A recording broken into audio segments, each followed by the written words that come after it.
I stared at the GPS on my phone, watching the signal bars disappear one by one as I drove deeper into nowhere. The truck stop materialized out of the darkness like something from a horror movie, a single island of fluorescent light surrounded by empty fields and forest. Perfect. Just what my life needed right now. The parking lot was mostly empty except for two big rigs and a beat-up sedan that had seen better decades. I sat in my car for a minute, checking my bank balance one more time. $43.16. The rent notice crumpled in my glove compartment said I had 5 days to come up with $800 or find a new place to live. I grabbed my messenger bag and walked toward the building. The automatic doors wheezed open, revealing a standard convenience store setup. Rows of snacks, a coffee station that looked like it hadn't been cleaned since the 90s, and a register counter manned by a guy who looked like he'd been carved out of old leather. "You Taylor?" His voice matched his appearance, rough and worn down. "Yeah, hear about the job posting." He looked me up and down, taking in my deliberately unremarkable appearance. Jim Morrison. And before you ask, no relation to the singer. He gestured toward a door marked office behind the counter. "Come on back." The office was barely big enough for a desk, 2 chairs, and a filing cabinet that looked like it had survived a small war. Jim settled into his chair with a slight wince, favoring his left leg. The walls were covered with schedules, supplier invoices, and what looked like newspaper clippings, though I couldn't read them from where I sat. So, Jim opened a desk drawer and pulled out a laminated sheet of paper. Night shift position. 11 p.m. to 7 a.m., 4 nights a week. Pays $18 an hour. I tried not to let my relief show. $18 an hour was more than I'd made at any job in the past 2 years. What's the catch? Smart question. He slid the laminated sheet across the desk. Read this first. The paper had 5 numbered rules typed in bold letters. 1. If a large black dog appears at the front door, fill a metal bowl with water and place it outside. Do not make eye contact, do not speak to it, return inside immediately. 2. If you see a hitchhiker on the security cameras, do not acknowledge them. Do not go outside. Do not offer help. They will leave on their own. 3. If a black car without license plates pulls into the lot after midnight, turn off all lights and lock all doors. Hide in the office until it leaves. 4. If twin girls in matching clothes enter the store, retreat to the office immediately. Do not speak to them. Do not listen to them. Wait until they leave. 5. If a man in a trench coat asks for a ride, give him directions to the Mitchell farm instead. Never offer transportation. I read it twice, waiting for the punchline. Is this some kind of hazing thing? Jim's expression didn't change. You think I'm messing with you? I gestured at the paper. This reads like a creepypasta. He rolled up his left sleeve, revealing his forearm. 4 parallel scars ran from his wrist to his elbow, deep enough that they'd probably required stitches. The skin around them was puckered and discolored, like the wounds had been infected. Rule number 4, he said simply. Took me 3 weeks to heal up proper. I stared at the scars. They looked real. They looked recent. What happened to the last person who worked nights? Jim pulled open another drawer and retrieved a manila folder. He spread out several newspaper clippings on the desk. The headlines made my stomach drop. Local man found dead in vehicle. Woman disappears during night shift. Employee hospitalized after breakdown. Derek Hawkins. Jim tapped the first article. Found him in his car about 10 kilometers from here. Coroner said heart attack, but Derek was 28 and healthy as a horse. He moved to the second clipping. Maria Silva, single mother, 2 kids, vanished completely during her shift. Security cameras showed her working normally, then nothing. Like she just walked out of existence. And you're still operating? Someone has to. He gathered up the clippings. Look, I'm not going to lie to you. This job has risks, but if you follow the rules exactly as written, you'll be fine. The pay reflects the... Unusual circumstances. I looked at the laminated sheet again. $18 an hour was more than I'd ever made. With 4 shifts a week, I could cover rent, groceries, and maybe even start paying down some debt. What about the security cameras? Backup? Other employees? You'll be alone from 11 to 7. There's a security system with monitors in the office. He pointed to a corner where I could see the edge of a screen. Cameras cover the parking lot, pumps, and store interior. There's a panic button that calls the county sheriff, but they're 40 minutes away on a good day. And if I break one of the rules, Jim's scarred hands folded on the desk. Best case scenario, you end up like me. Worst case, you end up like Derek or Maria. I thought about my bank balance, about the eviction notice, about the stack of rejection letters from every decent job I'd applied for in the past 6 months. When do I start? Tomorrow night, 11 p.m. sharp. He opened the filing cabinet and pulled out a W-4 form. I'll train you on the register and show you the security setup. After that, you're on your own.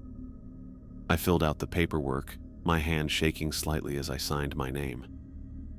Jim watched me with those steel blue eyes, like he was measuring something. One more thing, he said as I stood to leave. Out here, confidence kills faster than fear. The things that show up, they can sense when someone thinks they're smarter than the rules.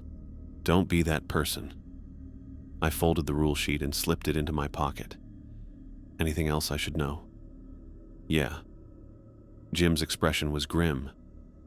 Whatever you see, whatever you hear, whatever tries to convince you to break those rules, remember that 4 people didn't make it home because they thought they knew better.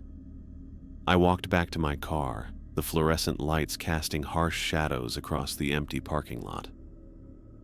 As I drove away, I caught a glimpse of Jim in my rearview mirror, standing in the doorway and watching me leave.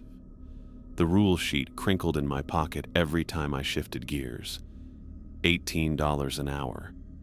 I kept repeating that number as I drove back toward town, trying to convince myself I hadn't just signed up for something that would get me killed. But $43.16 doesn't leave much room for better judgment. The fluorescent lights hummed overhead like angry wasps as I unlocked the front door at exactly 11 p.m. Jim had left 20 minutes earlier, giving me a final rundown of the register system and pointing out where he kept the cleaning supplies.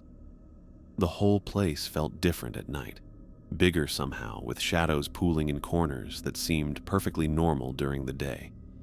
I pulled the laminated rule sheet from my pocket and read through it one more time, then taped it to the wall behind the register where I could see it clearly. The paper felt ridiculous in my hands, but Jim's scars had looked real enough. The first few hours passed without incident. 3 truckers came through, one buying coffee and energy drinks, another grabbing a sandwich and chips, the third just using the restroom and buying nothing. Normal people doing normal things. I started to think Jim had been messing with me after all, some elaborate joke to see if the new hire would actually follow his weird rules. By 2 a.m., I'd restocked the candy aisle twice just to have something to do. The silence was getting to me. Not peaceful quiet, but the kind of dead air that makes you aware of every small sound. The coffee maker gurgling. The freezer units cycling on and off. My own breathing. I was arranging bags of chips when I heard it. A soft, scratching sound like fingernails on wood. The sound came from the front door. I froze, a bag of barbecue chips still in my hand. The scratching continued, slow and deliberate. Not random, too rhythmic for wind or debris. I crept toward the front of the store, staying low behind the shelves. Through the window, I could see the parking lot bathed in harsh white light from the overhead lamps. The 2 trucks were still there, drivers probably asleep in their cabs. And sitting perfectly still in front of the door was the biggest dog I'd ever seen. It had to be the size of a small horse, with black fur that seemed to absorb the fluorescent light rather than reflect it. The thing sat like a statue, not panting or moving at all. Just watching the door with eyes that caught the light wrong. Too bright, too reflective, like mirrors instead of living tissue. My mouth went dry. Rule number 1. I backed away from the window, my hands shaking as I pulled out my phone to reread the rule. Fill a metal bowl with water. Don't make eye contact. Don't speak. Return inside immediately. The scratching stopped. I looked up to find the dog staring directly at me through the glass, even though I was standing well back from the window. Those mirror-bright eyes tracked my movement as I stumbled toward the back of the store. The sink was behind the coffee station. I grabbed the first metal bowl I could find, a dented mixing bowl Jim probably used for something mundane like making chili. My hands shook so badly I could barely turn the faucet handle. Water splashed everywhere as I filled the bowl, some of it hitting the floor, some soaking into my hoodie. The dog was still there when I approached the door, sitting in exactly the same position. I fumbled with the lock, trying to turn it quietly, even though that made no sense. The door opened with a soft whoosh of night air that smelled like pine trees and something else, something organic and wrong. I set the bowl down about 3 feet from the door, careful not to look directly at the animal. Even in my peripheral vision, I could see it was massive. Its shoulders came up to my waist, and its head was the size of a basketball. The dog stood up. I scrambled backward into the store, slamming the door and turning the lock. Through the glass, I watched the thing approach the bowl. It moved wrong, too fluid, like it was floating just above the ground instead of walking. The dog lowered its head to drink. No sound. Its tongue lapped at the water, but I couldn't hear anything through the glass. Not the splash of water or the wet sounds a normal dog would make. Just silence. It drank slowly, deliberately, never taking its eyes off me. Even with its head down, those mirror-bright eyes stayed fixed on mine through the window. I wanted to look away but couldn't, like I was caught in some kind of trance. The bowl was empty in less than a minute, though it had held at least 2 cups of water. The dog straightened up, water dripping from its muzzle. For a moment, we stared at each other through the glass. Then it turned and walked into the darkness beyond the parking lot lights, disappearing between 2 trees like it had never been there at all. I stood there for 10 minutes, waiting for my heart to stop hammering.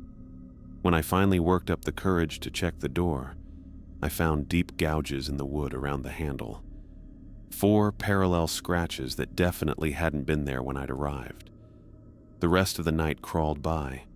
I kept checking the security monitors, jumping at every shadow that moved across the screens. At 4 a.m., movement on the parking lot camera caught my attention. A young man stood at the very edge of the light, right where the pavement met the grass. He had sandy brown hair and wore a button-down shirt that looked too formal for hitchhiking. A torn backpack hung from one shoulder. He was staring directly into the camera, not looking around or trying to get my attention, just standing perfectly still and staring at the lens like he knew I was watching. His face was pale and serious behind wire-rimmed glasses. My first instinct was to go outside and ask if he needed help. The guy looked harmless enough, maybe a college student whose car had broken down. But Jim's voice echoed in my head. 4 people didn't make it home because they thought they knew better. I checked the other monitors. The hitchhiker didn't show up on any other camera, just the one covering the front parking lot. He stood there for 20 minutes, never moving, never blinking that I could see. His eyes stayed fixed on the camera the entire time. Then he turned around and walked backward into the forest, his face still pointed toward the building until the trees swallowed him up. I didn't sleep the rest of the night. When Jim arrived at 7 a.m., I was sitting behind the counter with 3 empty coffee cups in hands that still shook when I tried to hold them steady. "How'd it go?" he asked, like he was asking about the weather. "The dog came, and there was a hitchhiker." Jim nodded, unsurprised. "You follow the rules?" "Yeah. Good." He walked around the counter and checked the door, running his fingers over the fresh scratches. "These are new. Dog must have been hungry." "Hungry for what?" Jim looked at me with those steel blue eyes. You don't want to know. I was gathering my stuff to leave when Jim called out from behind the register. Taylor, check the lost and found box before you go. Might be something there that interests you. The lost and found was a cardboard box under the counter, filled with the usual debris. A pair of sunglasses, some loose change, a phone charger. At the bottom, I found a brown leather wallet. The driver's license inside showed a thin-faced young man with sandy brown hair and wire-rimmed glasses. Derek Hawkins, age 28. The same face I'd seen staring into the security camera. Jim, I called out, but he'd already disappeared into the office.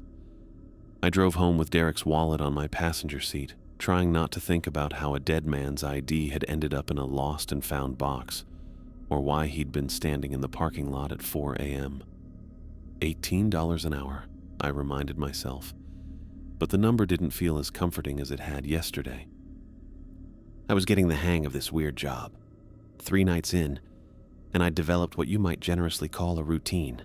Show up at 10:50, check that the rule sheet was still taped behind the register, test all the door locks twice, position myself where I could see the security monitors without having to turn my back on the windows.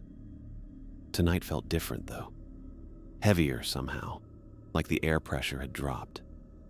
I kept catching myself holding my breath for no reason. At exactly midnight, headlights swept across the parking lot. My stomach dropped as a black sedan rolled in, moving way too slowly for someone just stopping for gas. The car was pristine, like it had just rolled off a lot, but something was wrong with it. It took me a second to realize what. No license plates, front or back. Rule number 3 hit me like a punch to the chest. I killed the lights so fast, I nearly tripped over my own feet. The fluorescent humming died, plunging the store into darkness except for the green glow of the exit signs. My hands shook as I turned the deadbolt on the front door, then ran to check the back exit. Locked. The office door. Locked. I crouched behind the counter, trying to make myself as small as possible. Through the windows, I could see the sedan's headlights still on, cutting through the darkness like searchlights. The engine was running. I could hear it idling, a low rumble that seemed to vibrate through the floor. Then it stopped. The silence was worse than the engine noise. I pressed myself against the floor, breathing as quietly as I could manage. The security monitors were still running on backup power, but I didn't dare lift my head to check them. Footsteps. Slow, deliberate steps circling the building. They paused at the front door, and I heard the handle rattle as someone tested it. The footsteps continued around to the side of the building, then the back. Another rattle. The rear exit, then the office door. Each door handle turned slowly, methodically, like whoever was out there had all the time in the world. Taylor? I nearly bit through my tongue. The voice came from right outside the front windows, muffled by the glass, but clear enough. It was my mother. Taylor, honey, please let me in. I'm hurt. My brain went into freefall. Mom lived 800 kilometers away in Toronto. There was no way she could be here, no reason she would be here. But the voice was perfect. The slight rasp from years of smoking, the way she always made my name sound like a question. I don't know where I am, sweetheart. My car broke down and I'm bleeding. Please, I need help. I clamped my hands over my ears, but I could still hear her. She was crying now, that specific hiccuping sob she'd done when Dad left. The sound that used to make me drop everything and run to comfort her. Taylor, why won't you answer me? I'm scared. There's something wrong with my arm and I can't feel my fingers. She was using my childhood nickname now, Tay Bear, the one she'd called me when I was small and afraid of thunderstorms. Please, Tay Bear, I just need to use the phone. I won't stay long, I promise. I squeezed my eyes shut and pressed my hands harder against my ears. This wasn't real. Mom was in Toronto, probably asleep in her apartment, completely safe. This was exactly what Jim had warned me about, something trying to convince me to break the rules. But it sounded so much like her. The voice changed. Now it was my dad, who I hadn't spoken to in 3 years. "Taylor, what's wrong with you? Your mother is hurt and you're just sitting there. Open the door." His voice had that disappointed edge that used to make me feel like I was 6 inches tall. The tone that said I was failing at something basic and obvious. "She's bleeding, Taylor. She needs help, and you're being selfish." Then my grandmother's voice, shaky with age. "Sweetheart, I don't understand why you won't help us. We're family." The voices kept cycling. Mom, Dad, Grandma, my cousin Jake, my high school friend Sarah. Each one more desperate than the last. Each one begging me to open the door, to help them, to stop being cruel and selfish. I don't know how long I stayed there, curled up behind the counter with my hands over my ears. The voices blended together sometimes, creating this horrible chorus of everyone I'd ever cared about telling me I was failing them. At some point, I started crying. Not from fear, from guilt. Even knowing this wasn't real, even remembering Jim's warnings, part of me wanted to open that door. What if I was wrong? What if Mom really was out there, hurt and scared, and I was just hiding like a coward? Then, all at once, the voices stopped. The silence was so sudden it felt like a physical blow.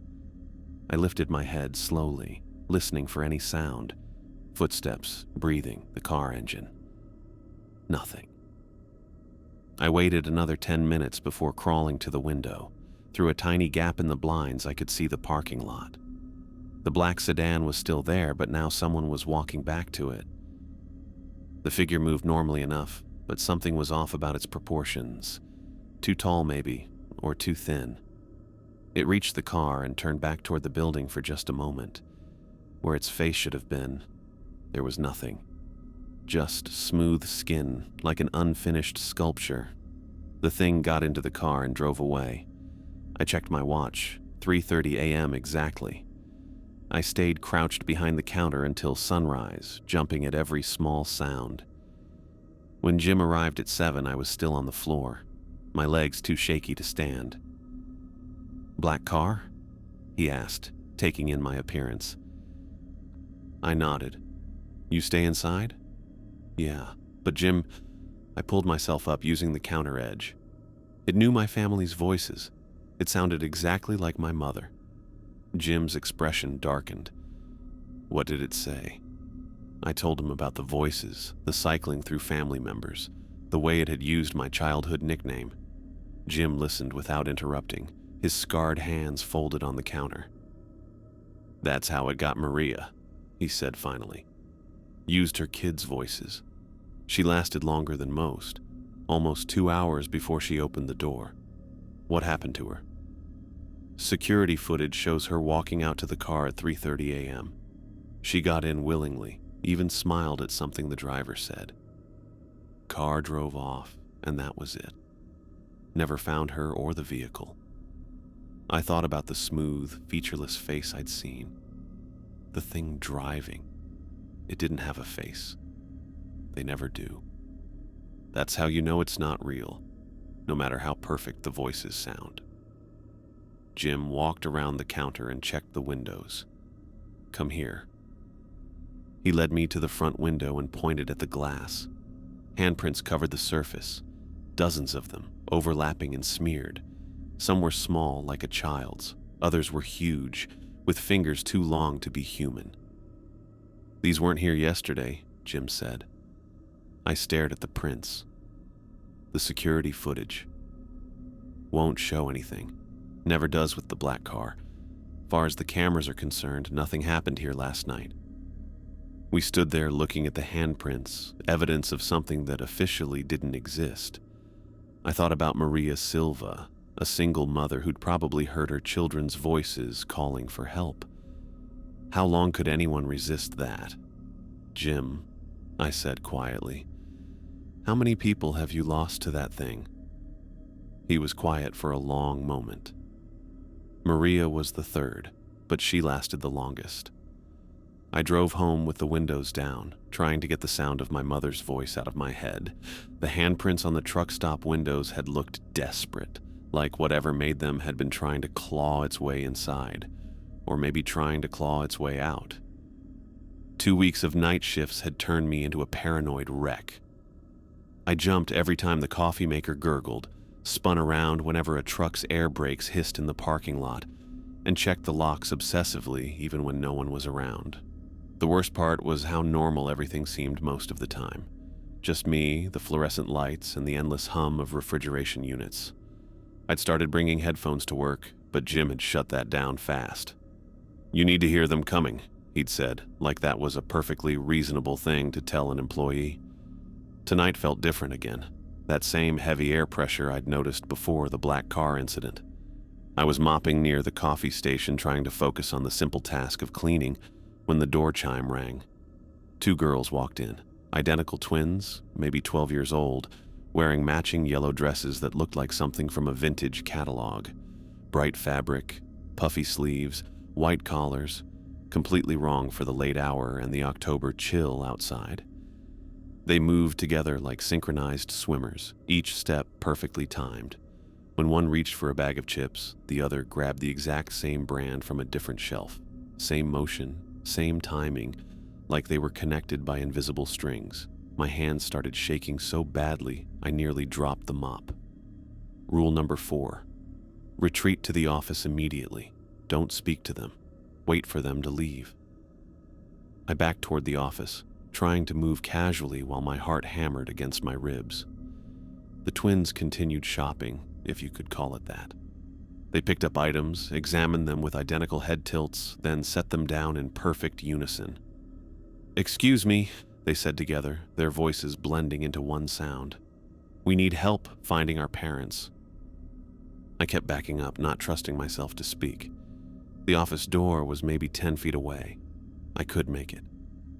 "They were supposed to pick us up," the twins continued, still speaking in perfect synchronization.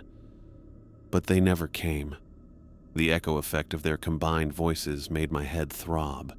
It was like hearing someone talk in a tunnel, but the tunnel was inside my skull, 5 feet from the office door. "We've been waiting so long," they said, and now there was a whining quality to their voices that made my teeth ache. "We just want to go home." 3 feet. I reached behind me for the door handle, and one of the twins was just there, standing right next to the office door, even though I'd been watching them both by the chip aisle 2 seconds ago. I never saw her move. "Don't go," she whispered, and her voice alone was different now.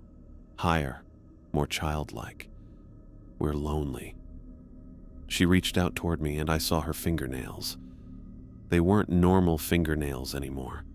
They were pointed, sharp as needles, and they kept growing as I watched. I shoved past her and slammed the office door, fumbling with the lock as both twins started screaming. The sound was like metal scraping against metal, like nails on a chalkboard amplified through a megaphone. It went right through the door, right through my skull, making my vision blur and my stomach lurch. They started banging on the door, not knocking. Banging, like they were trying to break it down with their fists. The whole frame shook with each impact. I crawled under Jim's desk, pressing my hands over my ears. The screaming continued, rising and falling in waves that made the office windows rattle.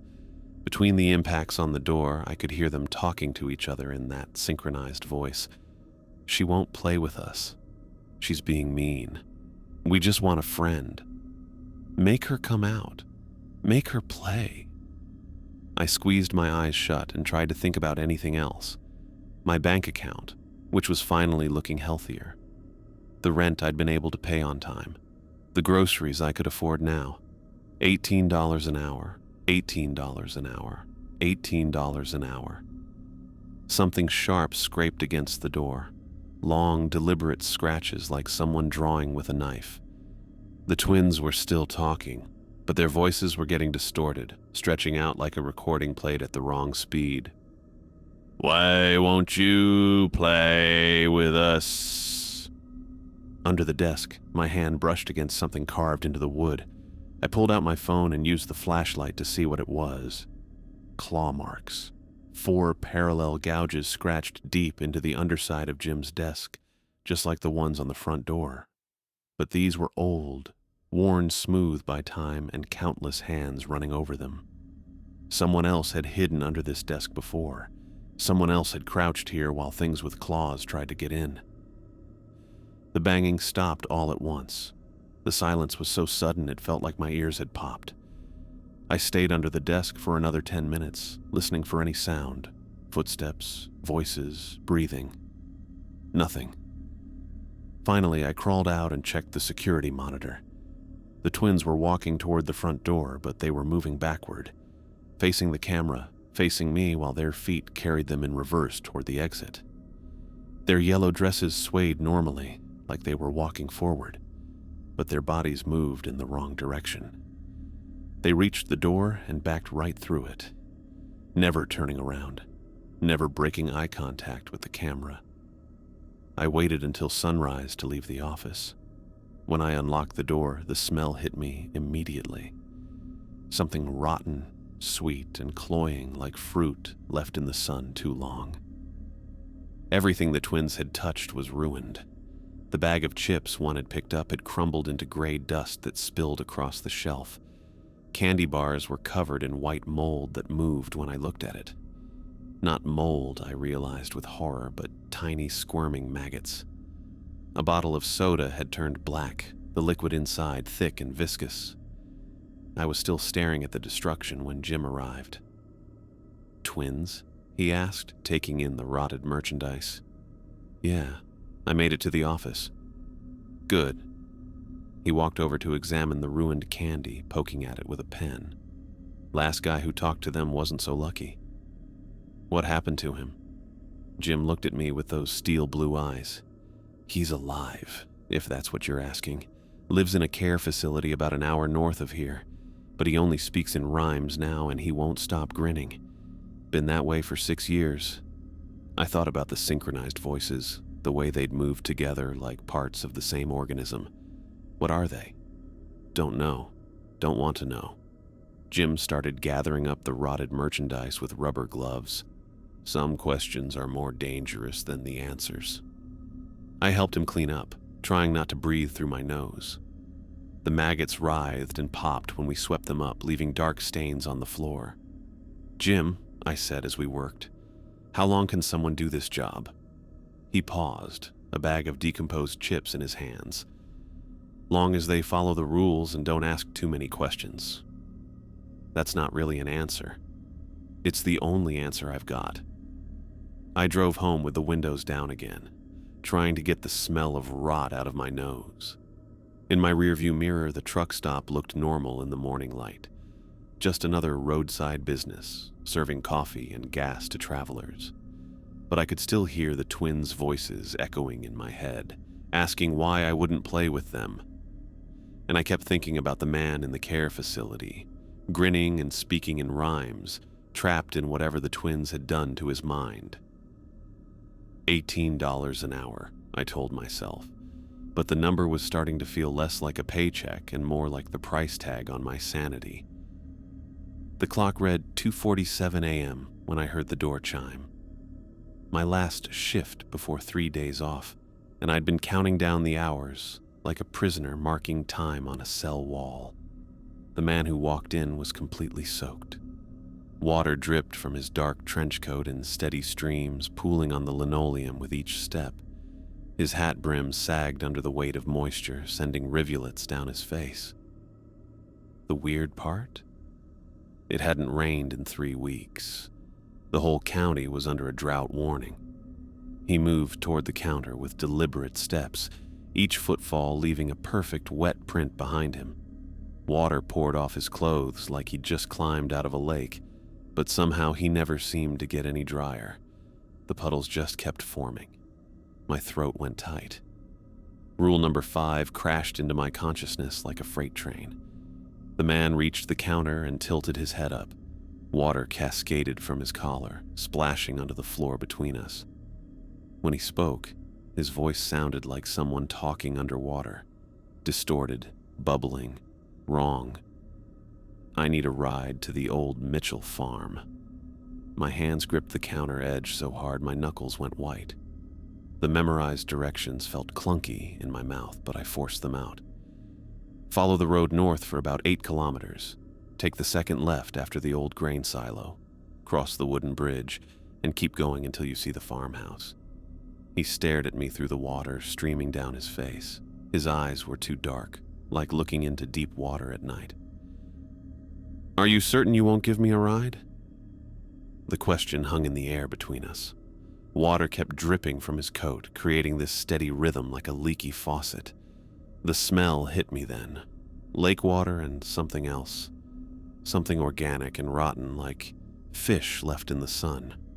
Follow the road north, I repeated, my voice steadier this time. Second left after the grain silo. Cross the bridge. He nodded slowly, water sloshing in his hat. Very well. The man turned and walked back toward the door, leaving a trail of puddles that reflected the fluorescent lights. I watched him push through the exit and disappear into the darkness beyond the parking lot. I waited 30 seconds, then followed the wet footprints to the front door. The trail led straight across the store, perfect boot prints filled with murky water that smelled like pond scum. But when I pressed my face to the glass and looked outside, the parking lot was empty. No man, no car, nothing. Just the 2 sleeping truckers who'd been there all night. I mopped up the puddles before Jim arrived, but the smell lingered. That stagnant water odor that made me think of things growing in the dark. The next evening, I showed up at 10:30 to find Jim standing behind the counter with someone new. A young woman with curly red hair pulled back in a messy ponytail, wearing a purple college hoodie and jeans with deliberate rips at the knees. Taylor, meet Brittany Blair, Jim said. She's starting tonight. You'll show her the basics. Brittany smiled and stuck out her hand. Nice to meet you. Jim says you're the experienced one around here. I shook her hand, noting how soft it was. No calluses, no scars. She looked like she'd never worked anywhere more dangerous than a campus coffee shop. How experienced can I be? I said. I've only been here a month. That's experienced enough, Jim muttered, gathering his keys. Brittany, Taylor knows the procedures. Follow their lead and you'll be fine. He headed for the door, then paused. Remember what we discussed? Brittany nodded eagerly. Follow the rules no matter what. After Jim left, I pulled the laminated sheet from behind the register and handed it to her. These aren't suggestions. She read through the 5 rules, her smile fading with each line. When she finished, she looked up with a nervous laugh. This is some kind of hazing thing, right? Like initiation for new employees? My expression didn't change. Come here. I led her to the front door and pointed at the deep scratches in the wood. Rule number 1 did this. Her laugh died completely. I walked her to the office and showed her the newspaper clippings Jim kept in his desk. Derek Hawkins, found dead in his car. Maria Silva, vanished without a trace. 3 others whose names I'd memorized by now. These people worked here, I said. They broke the rules. Brittany stared at the clippings, her face pale under the fluorescent lights. This is real? I opened the lost and found box and pulled out Derek's wallet. Derek Hawkins, 28 years old. I saw him in the parking lot at 4 a.m., 3 weeks after he died. She took the wallet with shaking hands, examining the driver's license. But this is impossible. Yeah, well, $18 an hour buys a lot of impossible. I spent the next hour teaching her the register system, where the cleaning supplies were kept, how to work the coffee machine, normal job stuff. But I could see her glancing at the rule sheet every few minutes like she was trying to memorize it. What if I mess up? She asked as we restocked the candy aisle. What if I forget something? Don't forget. But what if... Then you end up like Derek or Maria. I turned to face her. Look, I get it. This is insane. A month ago, I would have laughed at anyone telling me this stuff. But I've seen things that shouldn't exist. And I'm still here because I follow those rules exactly. She nodded, but I could see the doubt in her eyes. The same look I'd probably had my first night when I thought Jim was playing some elaborate prank. "The hardest part," I said, "is when they use voices you recognize, when they sound like people you care about begging for help." "They?" I thought about the man in the trench coat, water pouring from his clothes, the twins in their yellow dresses, the thing with no face that had mimicked my mother's voice. "You'll find out soon enough." At 11 p.m., I gathered my stuff to leave. Brittany stood behind the counter, the rule sheet taped to the wall where she could see it clearly. "Any last advice?" she asked. I paused at the door. "Trust the rules more than your instincts. Your instincts will try to get you killed." Walking to my car, I thought about the cycle Jim had described. New employees came and went. Some lasted longer than others. A few, like Derek and Maria, didn't last at all. Now I was the experienced one, passing down the same warnings Jim had given me, teaching someone else how to survive things that shouldn't exist. I drove home wondering how long it would be before Jim was training my replacement.